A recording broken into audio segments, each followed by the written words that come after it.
Happy 4th of July to everybody listening, watching, whoever you listen to us. We're glad to have you a part of this, whether you're at the cookout, whether you're on the lake, whether you're just spending time with friends and family. We're very glad you made us a part of your 4th of July. Welcome into the Hard Count. We talk college football every single day, and we are on the YouTube channel, typically live at this point in time, Tuesdays, Thursdays, 11 a.m. Eastern, 10 a.m. Central. We are always in your podcast feed at those days, right around noon Central, 1 Eastern. You get the gist. We're only talking ball here. We're doing it year-round. We're very glad to have you a part of this. A lot of people were murmuring and rumbling that there wouldn't be a show today. They would be very, very wrong. A lot to unpack here. We got some misconceptions across the college football landscape that I think we need to address before we jump into the 2023 season. A lot of talk about Ryan Day, a lot of talk about LSU, what they're going to be, what they're not going to be. Got to get straight on those. I know y'all are probably already in the know with those because I think our audience is the smartest across the college football digital media space. I mean, college football space, period. But we got to talk about that, just kind of get all aligned on that, all right? Also, we took to the Twitter sphere as we typically do. Make sure you're following me at JD Piquel. And I've asked y'all, and this is the third installment of the great unknowns in college football. And so we're going to go through some of y'all's great unknowns. We'll unpack them and give you our thoughts on them. And then we're also going to talk about some firework players. It's 4th of July. You're probably going to have some fireworks tonight up in the sky, and maybe you're going to celebrate patriotically tonight. So let's break down some of the players across college football that are prone to produce fireworks on the field whenever they line it up. Excited to break that one down as well. And then schedule predictions season keeps on rolling. It shows no mercy. Walking into the batter's box today is the Miami Hurricanes. What are they going to be from a win-loss total standpoint in 2023? We'll give you our thoughts. Again, make sure you subscribe right here to the On The YouTube channel. Make sure you're locked in on podcast. However you listen, however you watch, we're glad to have you here. Thank you to everyone who has made today possible, who everyone is serving across the world, keeping freedom free. We're very, very grateful for y'all and appreciate all y'all that are tuned in internationally and are a part of this college football community. Okay, so thank you very much for that to all the men and women that serve in the armed forces. All right, let's jump right into it. College football misconceptions. What are the ones that we need to address before we jump into the 2023 season? I said this to start the show, but I want to say it again. Y'all are probably already in tune with these. We have a very, very intelligent audience here at the Hard Count. So to kind of get lined up on these, what are the misconceptions that could be floating out there that we need to make sure we stay away from? And the first one, I think, is probably the loudest, and that is that Ryan Day is somehow on the hot seat. Two things can be true here. One, it's not okay to lose to Michigan if you're the head coach at Ohio State. Never okay, never acceptable. He came on this very show, told us the exact same thing. The standard is the standard. Beat your rival. He did not say Michigan. He said your rival, which implies Michigan, but credit to Coach Day for not even saying the word Michigan as the Ohio State head coach. Win the Big Ten, win the Natty. That's the standard. No ifs, ands, or buts about it. So no, never okay to lose to Michigan. The other thing, though, that could be true, and I believe that is true, Ryan Day is one of the best head coaches in college football. Has a record of 45-6. And some people are murmuring, well, if Ohio State doesn't win a national title or if they lose to Michigan again, well, maybe his seat heats up a little bit. Maybe Ohio State looks somewhere else. No. If you were to look somewhere else outside of Ryan Day, where would you look? Where would you look? Short of Urban Meyer, who is someone that is accessible for Ohio State to hire and make their head coach. Ryan Day's recruiting at a high level.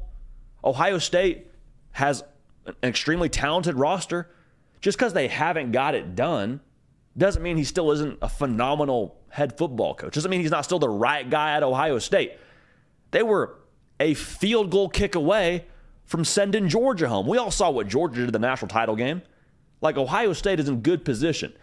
It's never okay to lose to Michigan, but Ryan Day's seat in no way, shape, or form should be hot.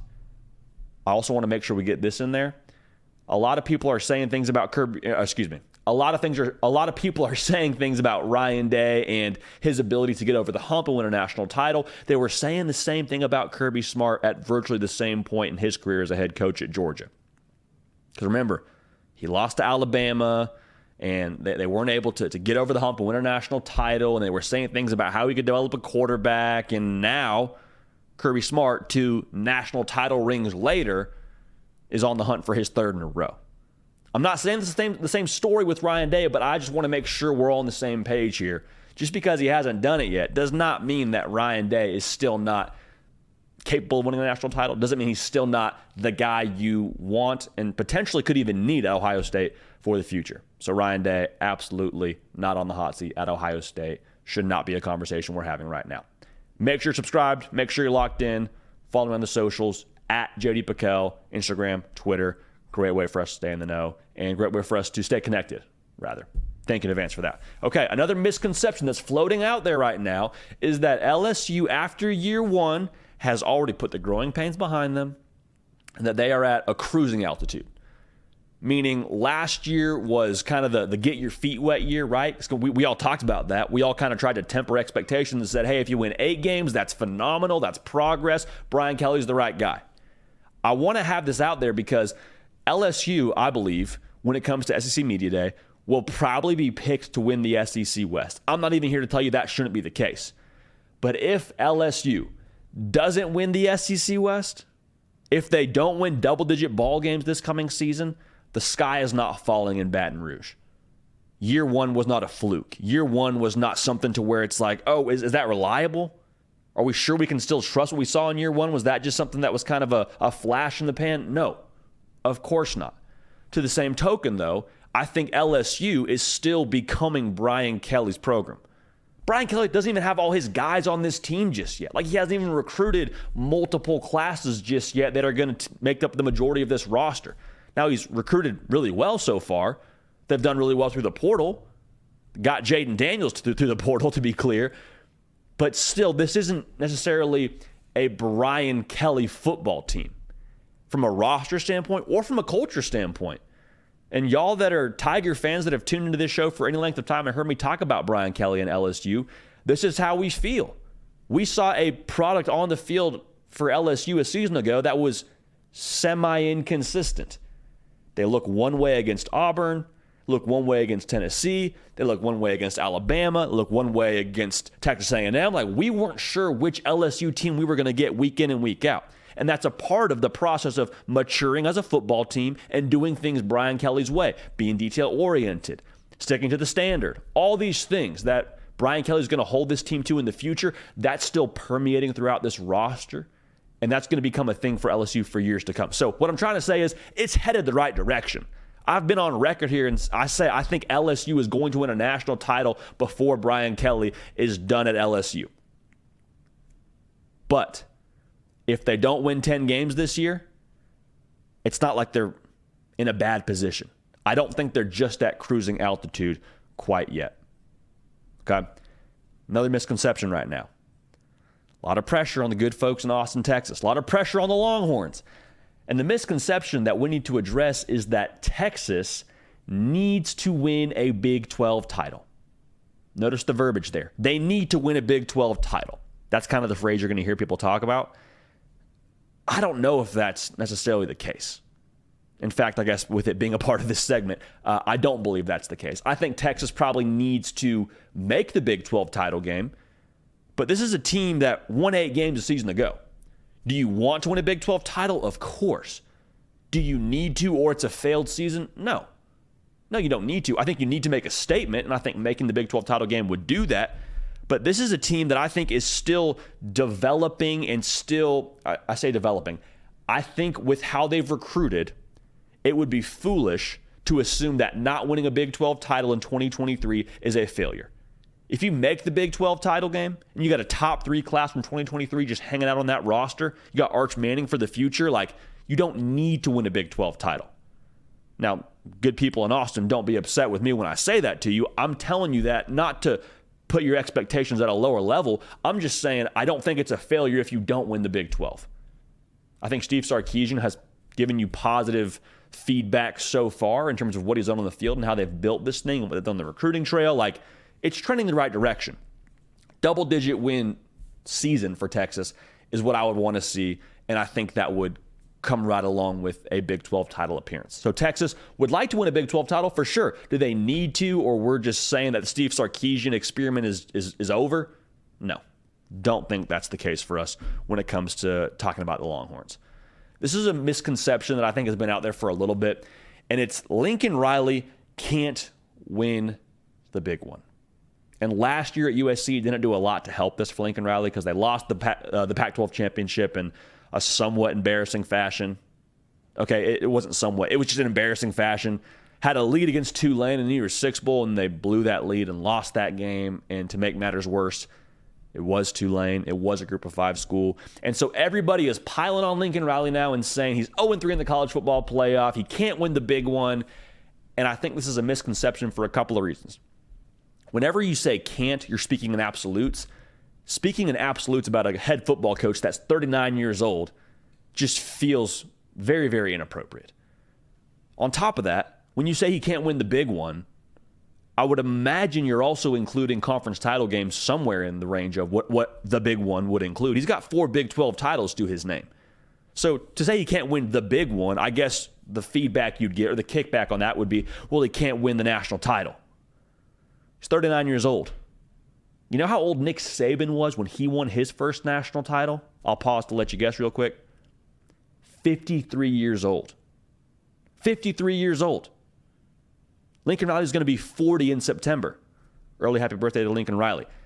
I just think it's way too early to say that he can't do something. Kirby Smart didn't get his first national title till he was 45 plus. Like, if we're going to say something definitive about Lincoln Riley, I think it would be that he develops good quarterbacks, that he's recruited well, he's worked the portal, all the things that you would probably need to eventually win a national title. I feel like he's doing those right now. The big question mark is always going to be, well, what's the defense look like? We'll talk about that as we get more into the season. But as it pertains to Lincoln Riley, to say he can't win the big one, it's an absolute. I think it's irresponsible. Just look at what Nick Saban did when he was 53. Lincoln Riley's 39. Misconception. Last misconception I want to talk about here. Let's go down to the Sunshine State. There is the thought out there that Miami and Florida are both just down bad. And I wouldn't say you're incorrect in assuming that both those programs are at low points right now. But I would also say the low point to me is like the starting point. Like when you're looking up at a mountain, yes, you're at the low point of the mountain, but it's because you're still starting to climb. And that's what I think is going on right now at Florida and Miami. Florida State, to be real, had a pop year this last year, huge expectations for 2023, but Florida State also missed a bowl game last year. I say last year, 2 years ago. Like, a year can change a lot of how we perceive these teams. Florida is recruiting really well right now in the 2024 cycle. Miami had a top 10 class last year. They're doing the right things. And I think there has to be some growing pains that goes in with a first-year head coach. And I also said this on a previous live show. I'll say it again right now. Not all year one situations are created equally. Dan Mullen didn't really help Billy Napier a whole lot when he left the cupboard, I don't know, bare, but not really stocked for him when it comes to the talent that he had on defense and the depth on defense. Mario Cristobal walked in, and there was some things offensively, schematically, that he felt weren't a fit. The offensive line, personnel-wise, wasn't good enough. Like, these situations weren't just ready-made to walk in and win a conference title. So to say they're down bad and you got to just, ignore them, I think that's irresponsible. I think it's a misconception to just discredit and count out Miami or Florida. So I want to make sure we're all clear on those misconceptions. But again, y'all that watch the show, y'all that are tuned in here, I have to believe that y'all are already in the know. So thank you for that, and thank you for being just diehards about this sport. We're glad to have you here. Make sure you're subscribed. Make sure you're locked in. Make sure you're on the podcast. All that. We got to do our best to kind of get these misconceptions away from the rest of our college football friends and family. All right? So that's what I want to talk about there. Again, happy 4th of July. We're very glad to have y'all here. There's probably a lot of things you got going on today. Maybe you're listening in the morning after 4th of July. So in that case, happy 5th of July. Maybe you're listening right around cookout time. You got fireworks later. You're maybe out on the pontoon boat. You got us going as you are taking the kids on a little tube ride. Whatever it is, we're glad to have you a part of this. I had one of y'all hit me up and say that you listen to the Hard Count via podcast Tuesdays and Thursdays, when you are driving your semi-truck route. Brother, we're glad to have you here. Appreciate you getting at me on Twitter in the DMs, and we're very, very grateful to have you a part of this college football community. Again, I want to make sure I say it one more time because I kind of stumbled over it in the intro, but to everyone serving our country, all the men and women in the military that are keeping freedom free, we're very, very grateful for y'all, and we appreciate y'all on the 4th of July. So thank you for that. All right, let's get into it now. College football's Great Unknowns, Volume 1, 2, 3. On Twitter, I asked y'all this. What are the greatest unknowns when it comes to the college football season in 2023? Y'all answered in full force, as you always do. Like I said, we got the best audience in all of college football, nay, the best community in all of college football. So without further ado, I want to jump into some of y'all's great unknowns. And this is a tremendous handle that we got at Don't Ask Me Yo. How about that handle, Nick? Absolutely love that. Don't Ask Me Yo says, can Florida win more than 6 games? That's a very great unknown. Vegas has them right around 5.5 wins for the over-under win total. To me, that unknown lies with the unknowns within the team, which is kind of an obvious thing to say. But to put it more simply, the unknowns are with the holes they need to patch. And the most glaring hole they need to patch is the defensive depth. Last year, we saw it. They ran out of gas in multiple games. I don't mean stamina in terms of that first line of defense, because they had good talent on the first line of defense defensively. But behind that first line, behind those starters, it was a pretty noticeable drop-off. And in the SEC, you can't have a lack of depth and expect to compete how you want to compete. So for Florida, we believe and have heard that the depth has been improved under Austin Armstrong, the new DC there. I'm curious to see how that looks, because that has to be a thing for them if they are going to win 6 games. The other part of that is you need consistent level 7 quarterback play from Graham Mertz. You say, Jetty, what does that mean? Anthony Richardson last year, multiple times, played at 10 out of 10. Either kept you in the game or won you the game. Kept you in the game against Tennessee, won you the game against Utah. There were days where you just sat back as a Florida fan and said, you know what, it's AR's day. He's him. Glad we have number 15 on the roster. There were other times where AR played right around like a 4. Times where AR was kind of a liability, if we're being real. The Missouri game, threw for less than 100 yards. Like, for Anthony Richardson, the spectrum of performances for him, week in and week out, was so grand. And I'm not here to say that that made Florida worse, but I do think you asked the question, what does Florida look like last year if they just get a 7 out of 10 every single week? 2 touchdowns, 1 pick, 200 yards. What do we look like week in and week out? I think you can very reasonably make the argument that Florida probably is a 7-8 win team a year ago, and I think they definitely are a 6-win team this coming season if they get consistent quarterback play at a level 7, again, from Graham Mertz. So I'm not asking you to be Anthony Richardson. I'm asking you to be consistent. I'm asking you to minimize the turnovers, and I'm asking you to make the open throws. Because if the offensive line is up to par, that's the other question mark, I suppose, but the backfield is stocked with some dudes now. Trevor Etienne, Montrell Johnson, I think quietly one of the best running back combos in the country. Both averaged well over 5 yards a carry last year. Like, they got some dudes now they can hand the rock to. 2 different dudes, so you got some fresh legs there. You want to rotate them in and drive out. Like, they got some pieces to be, I think, pretty sneaky offensively. But a lot of it lies with Graham Mertz keeping them honest, and it lies with the defense putting the offense in good positions. Kind of the way this whole thing works, as y'all definitely already understand. But to zoom it out, the question within this question, the great unknown of if Florida wins 6 games, what would that mean? It means you can sell trajectory to recruits. And we've said that a couple times on this show for y'all that have tuned in for any length of time. We've talked about Florida selling trajectory to recruits. If Florida goes out and wins 5 games, they miss a bowl game, you got to go to recruits and say, hey, come be a part of the turnaround. Come be a part of the vision. Hey, we're trying to get this thing headed the right direction. We need guys like you to be a part of it. But if you win 6 games, dare I say, you make a 1-game improvement, which is probably what you would like to have happen if you're a Florida Gator fan, at the least. 7 games, 1-win improvement. Then you go and tell kids, hey, you see where this thing is going, all right? We're starting to climb. 7 wins in the SEC, that is no slouch of an accomplishment. Come be a part of what we're doing here. Come help us get this thing even further the right direction. We're not taking steps backwards. We're taking steps forwards, and we need you to really help us just blow this whole thing up. Florida, again, I'll say it, they've recruited really well so far. A long way to go till signing day, but the Gators are in very good position. Solid performance on the field. 7 wins, which would be over 6 wins. A great unknown, but I think that's what it would require to bolster that even more. All right?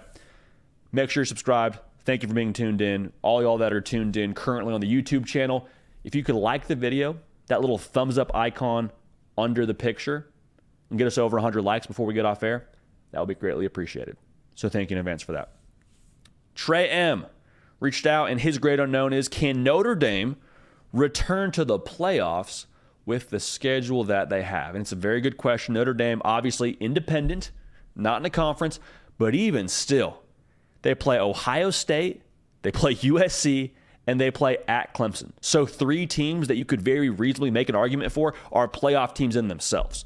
So how that would happen, I think Sam Hartman would be as advertised. I don't have a ton of concerns about him being as advertised. I think he's going to be a stud for you. The defense plays to the level they played at a season ago. Jordan Botelho, I keep saying it, I'm first team, all Jordan Botelho stand right here. We love Jordan Botelho on this program, and we think he's going to pop this year. Never like to lose Isaiah Foskey, but Jordan Botelho is going to be a guy. So the defense holds up there into the bargain. How this would happen is a playmaker on the outside steps up. Who that is, I don't know. Jaden Greathouse looked great in the spring game. Chris Tyree is a guy they've been buzzing about. Like, there's some pieces here at Notre Dame to be excited about, but we want to see them prove it on the field. And there's a long list of receivers we could talk through. But what would it mean if they were to be able to make the college football playoff? Well, with that schedule, the assumption would be they have to win at least 2 of those 3. More than likely, probably have to beat all 3 of those teams and be probably undefeated because you don't have that last data point from conference championship weekend. But if all that happens, think about what it would say about Notre Dame. All 3 of those teams, I think you probably have to beat them in different ways. USC, it could be a shootout. Clemson, they're going to be tough defensively.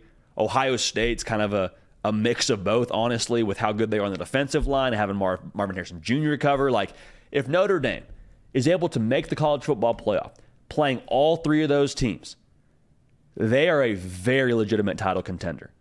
Because that means that Marcus Freeman has cultivated now a battle-tested group should they get through that gauntlet and make the playoff, and they're a team that has seen elite competition consistently throughout the year.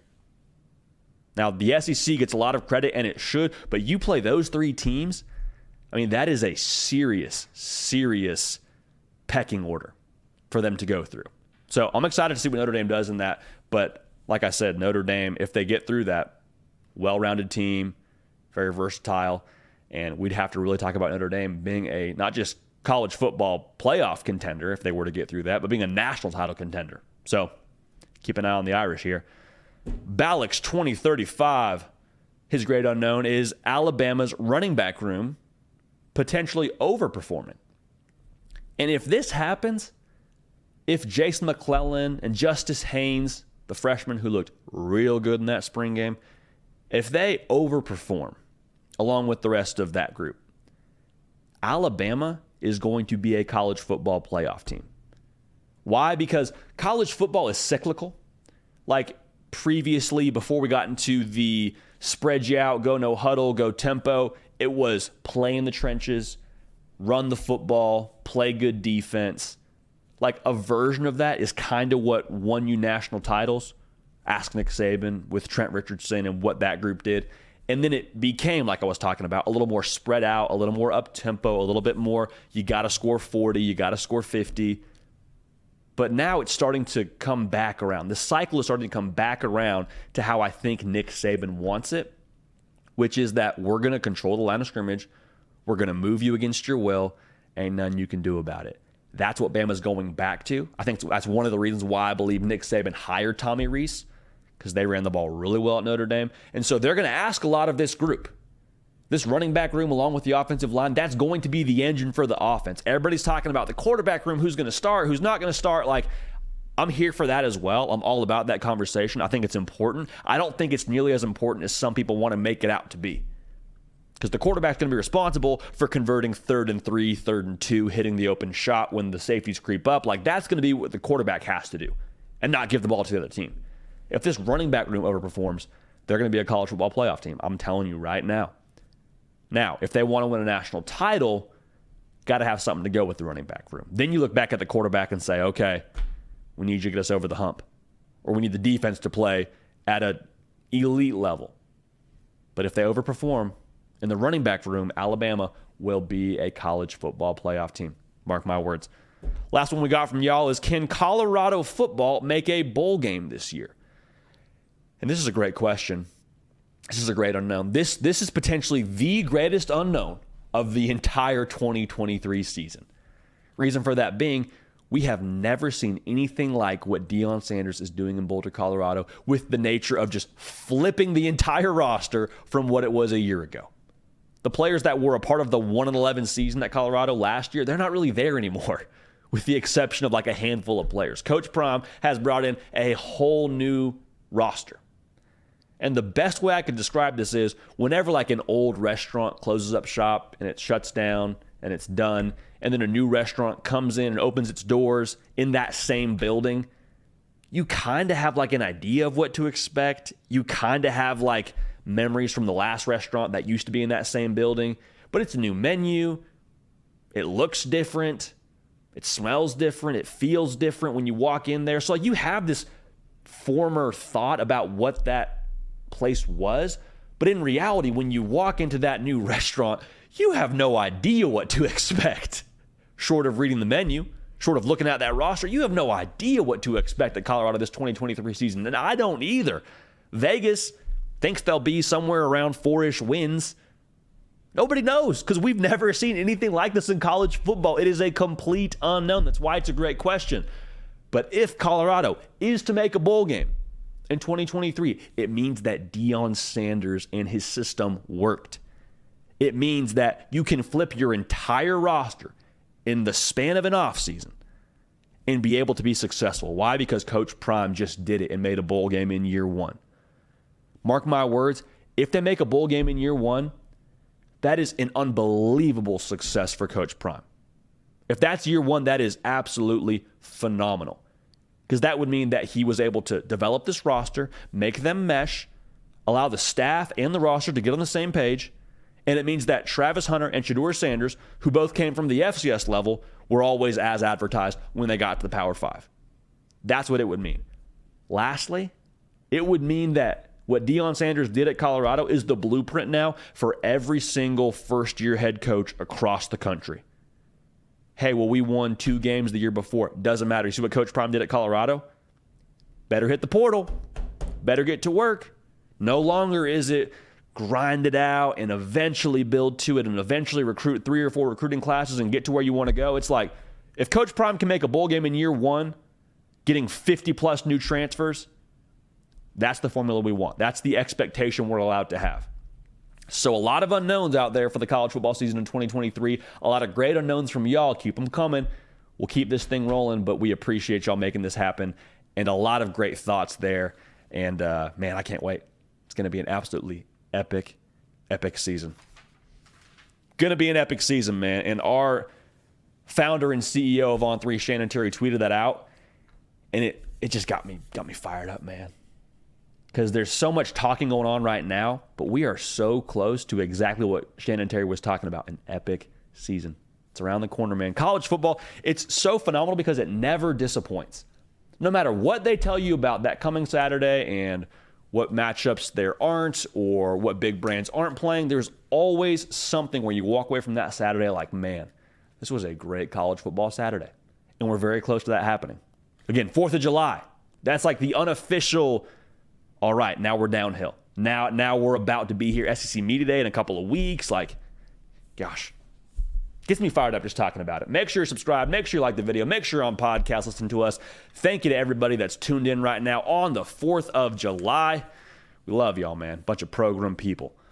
In the spirit of 4th of July, let's jump into some of the players in college football that are going to create fireworks this coming season. Firework players, if you will. meaning they're explosive, whether it's with the ball in their hands, whether it's on the defensive side of the ball. You got to watch them.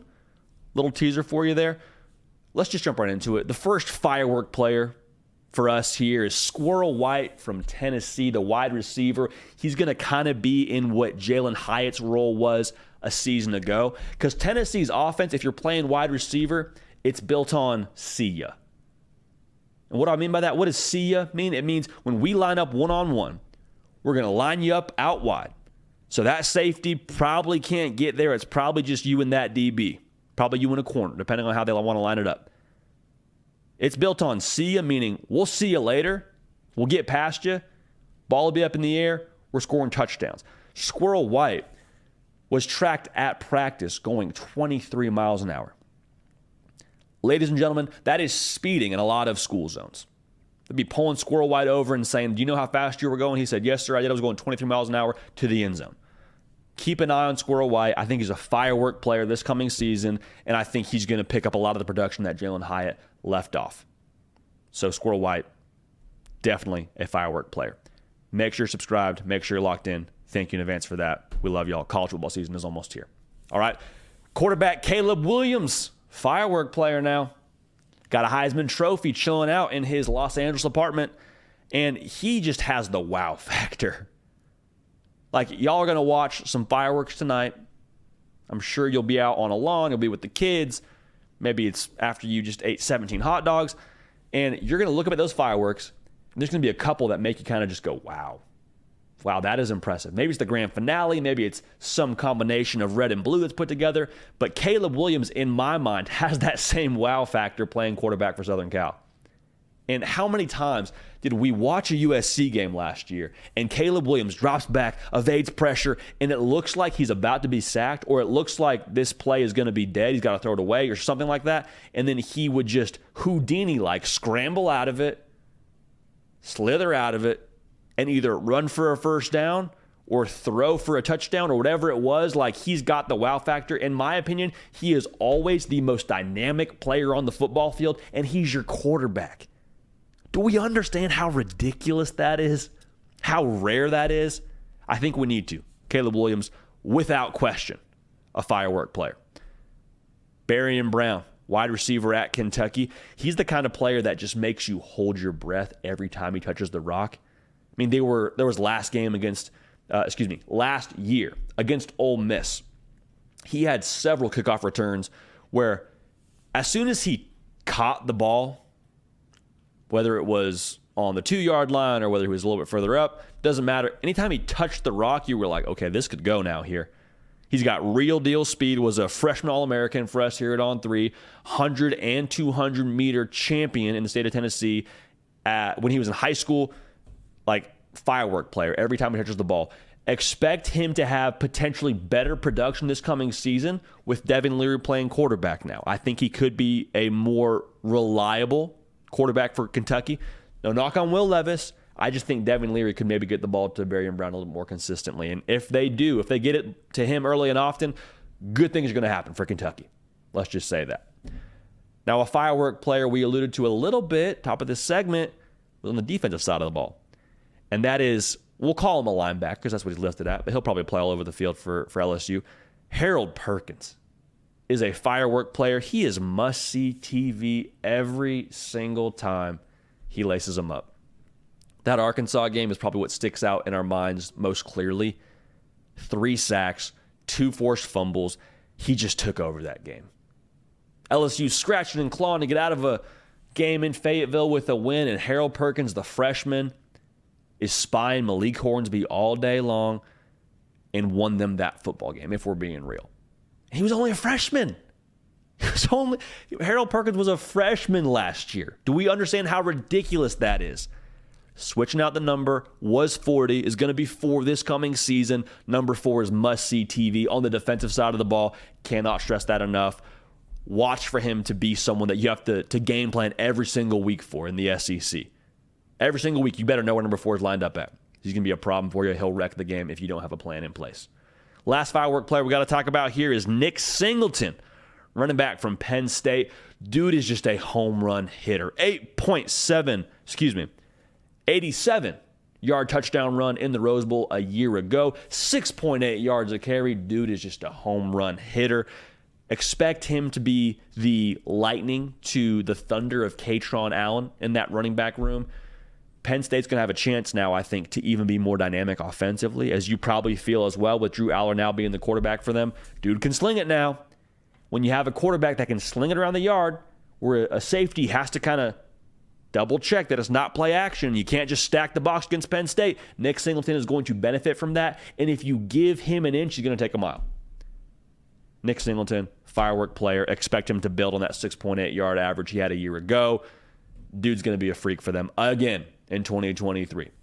So the firework players for us here: Squirrel White, wide receiver at Tennessee, not just fast, stupid fast. Caleb Williams, the most dynamic player on the field every single time he is playing.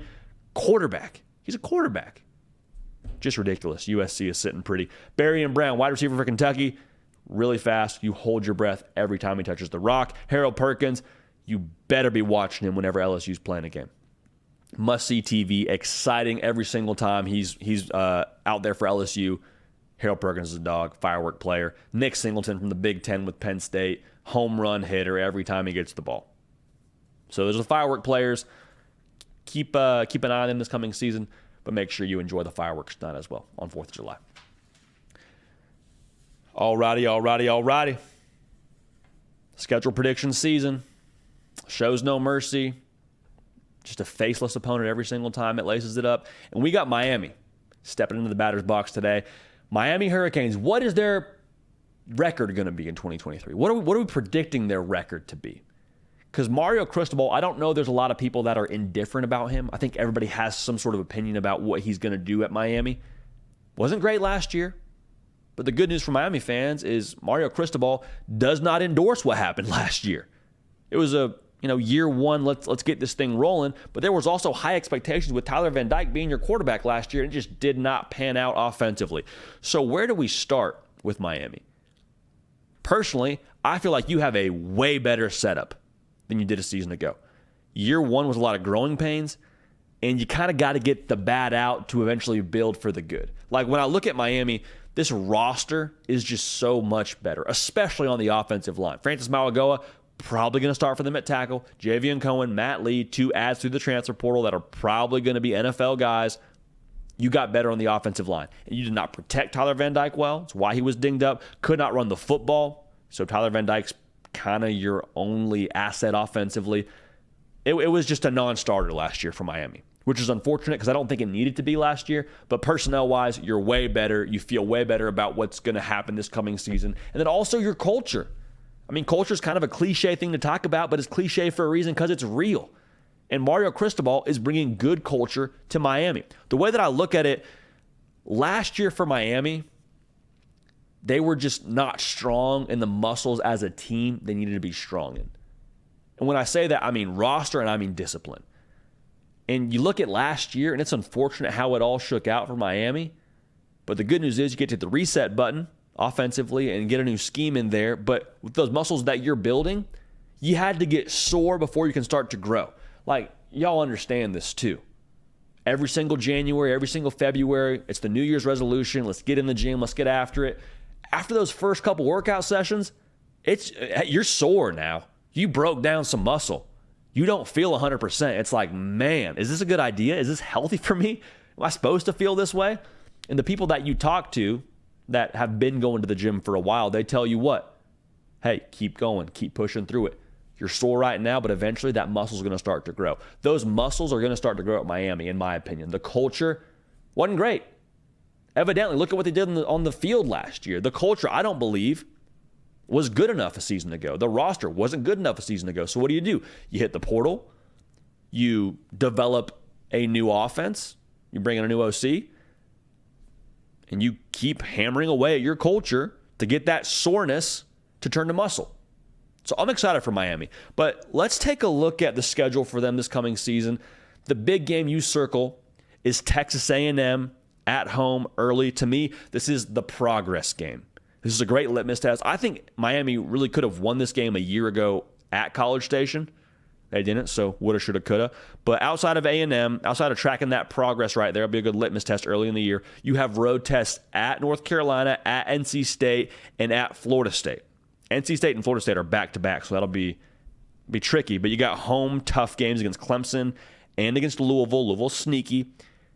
For Miami, I really believe that 6 wins is the floor. I think at the very least you improve and you make a bowl game. I don't think you have the personnel last year that you do this year. And I think that translates to at least a 1-win improvement. Now, here's the good news.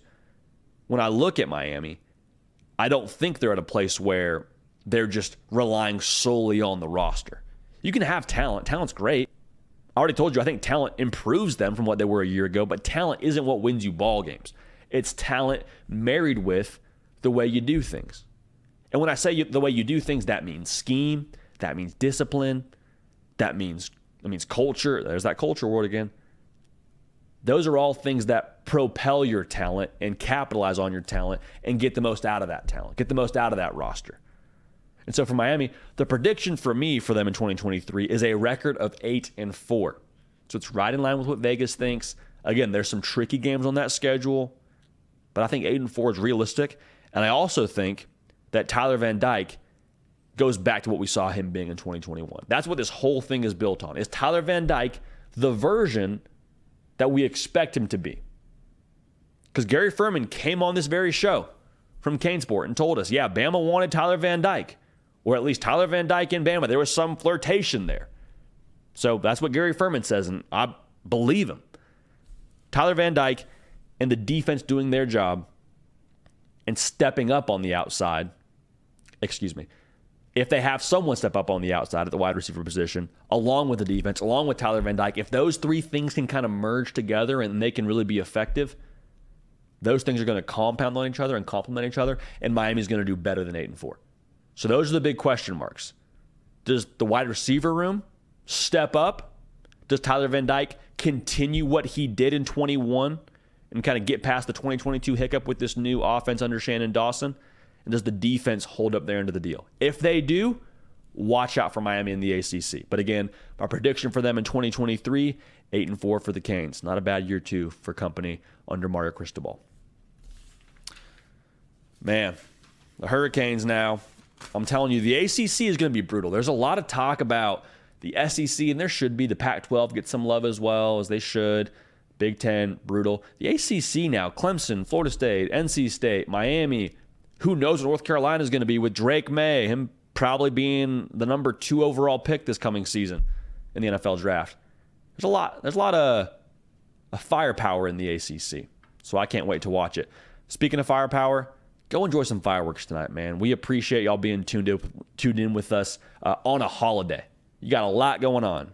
You got job, you got school, you got work, you got kids. I guess job and work kind of go together. But we appreciate y'all is the bottom line in the sentiment I'm trying to get across to you guys.